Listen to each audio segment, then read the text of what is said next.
મહત્વની જો વાત કરીએ તો વડોદરામાં મેઘરાજાની ધમાકેદાર એન્ટ્રી થતા વારસિયા પોપ્યુલર બેકરી સામે આવેલ જૂની હવેલી ભાવશિવની મંદિરનો રોડ સાઈડનો એક ભાગ ધરાશાયી થયો। વડોદરા શહેરમાં મોડી સાંજે તોફાની પવનો અને વીજળીના કડાકા ભડાકા સાથે મેઘરાજાની ધમાકેદાર એન્ટ્રી થઈ હતી।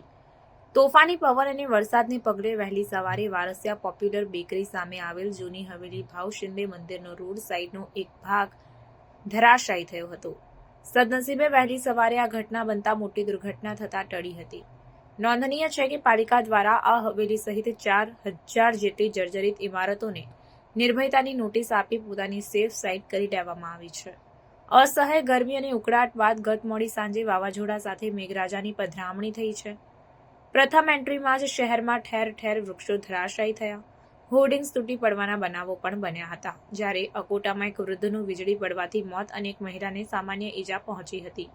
જ્યારે ભાયલીમાં વીજળીના કારણે ધાબાનો સ્લેબ પણ તૂટ્યો હતો।